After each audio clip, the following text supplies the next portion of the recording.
Il ne faut pas humilier la Russie pour que le jour où les combats cesseront, nous puissions bâtir un chemin de sortie par les voies diplomatiques.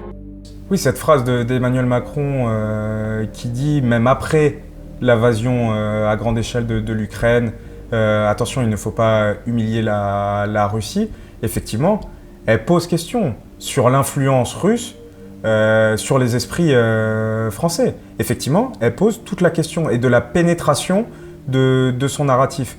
Mais il était palpable, c'est-à-dire qu'une grande partie de nos élites avaient complètement accepté l'idée que la montée en agressivité russe était complètement justifiée par le fait que l'OTAN s'était positionné ou qu'un grand nombre de pays d'Europe centrale et orientale avaient adhéré à l'OTAN alors que les Américains auraient promis, entre guillemets, ce qui est faux, hein, mais que les Américains auraient promis aux Russes que l'OTAN n'irait pas sur les pays d'Europe centrale et orientale.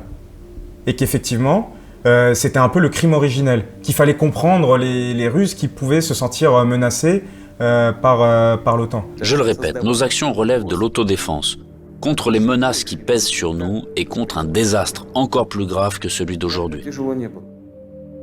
Et ça, déjà, c'était la première pénétration. Parce que quand on la pose sérieusement sur la table, cette idée ou cette idée stratégique, elle est largement contestable.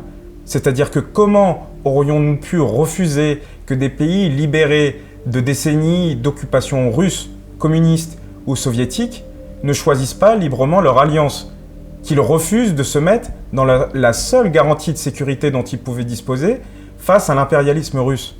Si nous avions posé le débat dans ces termes, ça aurait été très naturel pour nos élites de comprendre que non, l'extension de l'OTAN, ce n'était pas l'expression de l'impérialisme américain, mais que c'était la volonté de nos partenaires européens de se protéger contre l'impérialisme russe.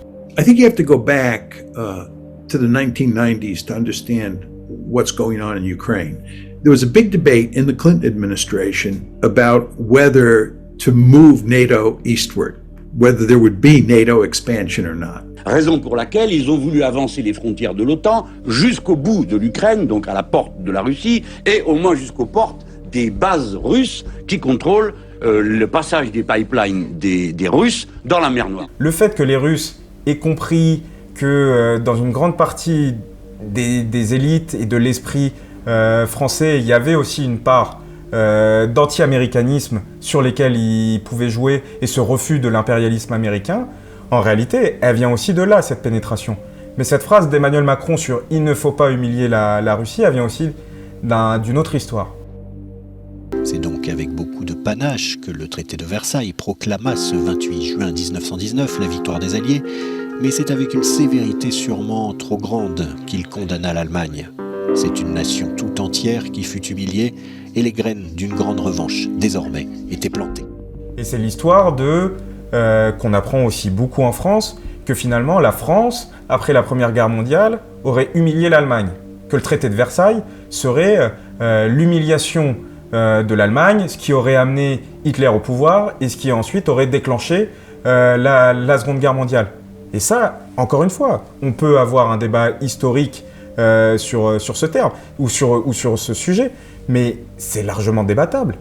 C'est très discutable comme idée. Et moi, je rejoins beaucoup plus l'idée qui est que le traité de Versailles et que les obligations allemandes n'ont pas été suffisamment respectées ou qu'on leur a pas fait respecter suffisamment leurs obligations. C'est ça qui a entraîné véritablement la Seconde Guerre mondiale. Et pas le fait que le traité de Versailles était beaucoup trop dur pour un pays contre lequel nous avions combattu.